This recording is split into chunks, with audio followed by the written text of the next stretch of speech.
I wanted to share my story with you. I know you know that I lost 265 pounds, but I love telling people how I did that, and hopefully it inspires other people to follow suit. Like, Absolutely. Nothing makes me happier than for somebody to come up to me and say, you're such an inspiration, and, you convinced me to go on, a diet, and I've, dropped all this weight, and I've never felt better. Like, to me, that is the best feeling in the world. So hopefully today we can do more of that. So at my heaviest, I was 420 pounds, and I'm 5'6" on a good day. So that's like a 66-inch waist. That's a size 6L shirt, 6XL. And I wasn't even 30. I was like 26 years old when I got to my heaviest, and I could already feel my chest tighten when I walked, like literally, Dr. Barnard, just across the street, profusely sweating, had to stop. And I didn't feel good, and I didn't feel good about myself. Physically, mentally, like none of that was good, but I was so woefully addicted to food. And I know that that's something that you've studied quite a bit, the SAD diet, the standard American diet, it just so addictive. And I remember there were nights I would try to lose weight, and I would be on this diet, I'd be going really well, and then I would just lose it. I would get angry like I was detoxing, and I would sneak out in the middle of the night, and I would go to Taco Bell, and I would load up on like $20 worth of food, and it was probably like 4,500 calories in one shot, and that was my cycle. That was my cycle every day. I think I tallied it up. I was eating somewhere in the neighborhood of 10,000 calories a day. Like I was going to die, and I got desperate. So what age did this start? I was always overweight. I mean, I was introduced to unhealthy food. One of my earliest memories was going through the drive-thru at Burger King and getting a double cheeseburger, ketchup only. And I mean, that was just it. I love my mother, single mother, worked, and you just had to do what was quick. And my grandma, who helped raise my brother and I as well, she didn't really know much about healthy living back then either, nor did my dad when we saw him. So kind of fighting an uphill battle there a little bit. And you grow up and you get used to that, and your body starts craving that, and you just get addictive. And so over the years, I just got progressively heavier and heavier and heavier. I was almost 300 pounds when I graduated from high school, and then, get up 10 years later and there I am at 420. So I needed to make a change, and I made this radical decision to have weight loss surgery. At that time, I knew nothing about plant-based living. I knew absolutely zero about it. Vegan was kind of a buzzword that I could never see myself going that route. I was, such a meat and dairy guy. But a funny thing happened, years after the surgery. I kind of stumbled upon the physician's committee, the best thing that ever happened to me. But you go through this procedure, and you come out on the other side, and you feel like you've been hit by a truck. And you can go one of two ways then. You can either treat it like you have every other diet that got you there, and you can go back to your old ways, or you can radically change your lifestyle. That's what you need to do. The sad part about this is so many people have this surgery, and they go right back to what it was that they were doing. My father in particular, I love him to death. He had this procedure, lost an enormous amount of weight, but I remember it was just a month or two after his surgery that he was back at Taco Bell, and I asked him, I was still overweight at this point, what in the world are you doing? And he said, it's just easier for me to do this. And I was like, and I knew right then he was going to be in trouble. And he ended up putting the weight back on? He did. I love him to death. He's still around, put about 85% of it back on. So many people have the idea that if they have weight loss surgery, that's it. You've solved the problem, you've removed all the weight, but it can be devastating to find what actually does happen to so many people is that weight starts coming back, and all of the results of the surgery are really lost. Yeah, it becomes just like any other diet. People assume that their stomach is always, can just hold 4 ounces, the size of the thumb, but it doesn't. There's the stomach is very much elastic, and it expands back out. And if you're not careful, you can absolutely put all of that weight back on and more. I did not want to do that, and there's this period in there where for that first couple of months where you can't physically tolerate those foods or you will get violently ill.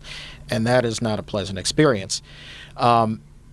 So I detoxed off of that. Like, it was a literal detox. And there were nights when I would just be in cold sweats and just like angry because I wasn't able to get my fix anymore, you know? And I remember watching, this is so funny, watching VH1 and Dr. Drew's Celebrity Rehab and seeing what those guys were going through. And I was like, I can really identify with a lot of what's going on here. And that's when it kind of dawned on me. I was like, okay, well, maybe addiction is addiction, and your brain kind of treats that stuff the same way. Am I correct? Like, the same pleasure centers get triggered, whether it's food or a narcotic or alcohol? Yeah. In fact, in brain scanning studies, you can look at what's happening in the brain, and the reward center is where you're focusing on. The dopamine is released, and that's true for alcohol. It's true for every drug of abuse. True for cocaine. True for heroin. True for cigarettes. Right. But also true not for a strawberry or a peach or a little celery or something like that. It's really two things. It's number one, just physically overeating will do it.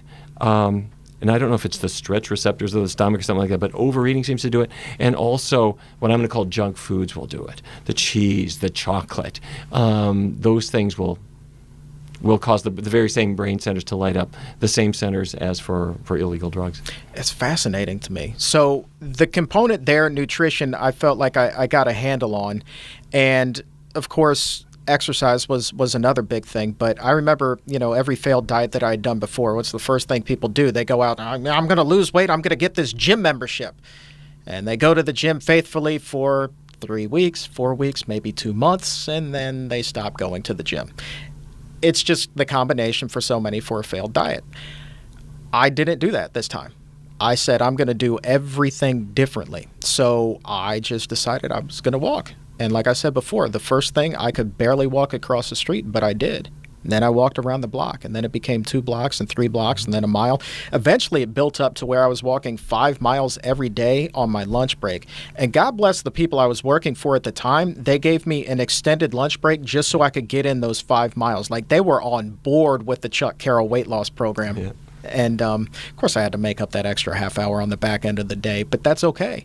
That is great. And, didn't require a gym, and that made it so much easier for me. And I think that was a big part of my success. And now, like, that's still 90% of my exercise program is just getting everything built into my day. It's the little things, stairs, not the elevator, walk, use the bathroom on a different floor. Like, such simple things like that when you're overweight, you completely dismiss. But I think, as a physician, I mean, you have to see some value in doing things like that. As a physician, yes, but I got to tell you something. When I was between my junior and senior years of college, I was a taxi driver in Boston. And while I was behind the wheel, I discovered something. You're moving around all day, but your body isn't moving at all. And that was the first experience I ever had with kind of the reverse of what you were saying. You are strapped in, absolutely immobile for maybe 8 or 9 hours. And even though I was young and relatively fit, I could feel the effects of being just absolutely immobile. And I started to think, okay, not necessarily going to the gym and running flat out for 5 miles. I'm talking about just walking and getting out and doing things so that your body can burn a few calories here or there. So, as a physician, yes. But I think that you can really experience this for yourself very easily. And how many people are at their desk all day long doing this? The exercises in their fingertips, and nowadays in the thumbs. Right. We're all thumb warriors. But, it's just the simple things like that make all the difference. And one of the things that keeps me motivated the most is one particular memory, and it's kind of a downer. And that is what I called the walk of shame. Shortly before I had the surgery, I had to attend a conference on the West Coast in San Francisco. And you're 420 pounds. Obviously, you're not going to be able to fit into the airplane seat without a seatbelt extender. And, humbly embarrassed, you ask for that as you board the plane, and then you see the stares from everybody that's already on there. And they're just thinking, please, oh, please don't let this guy sit next to you. Sit next to me. And I understood their position, but that was devastating emotionally. and I consider myself a macho guy, I have no problem telling you it was devastating. So I sympathize with everybody that is severely overweight because I guarantee they've had at least one experience like that. And so I think that it's important that you think back to those times. Don't dwell on them, but you think back to it, and that kind of keeps you also on the straight and narrow a little bit. I never want to relive that. No. Okay, yeah. Not in a million years. And I don't wish that on my worst enemy. But now, when did you go to a vegan diet? It was actually about 6 or 7 years after the surgery. The funny thing was not vegan, and I was hosting a radio show with a Washington Redskins player at the time, and wound up doing a PSA campaign with you guys. And that was the first time I learned about the Physicians Committee. I was thrilled to be able to go talk on Capitol Hill. That was awesome. So then I started studying up, and then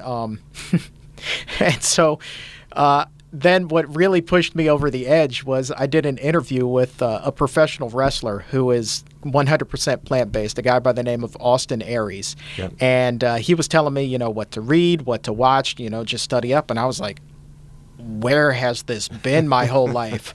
And I went, and I thought I was healthy after losing the weight. No. I mean, now I'm just I'm in overdrive. I'm shooting to live to 100. I just feel so great. My mood changed.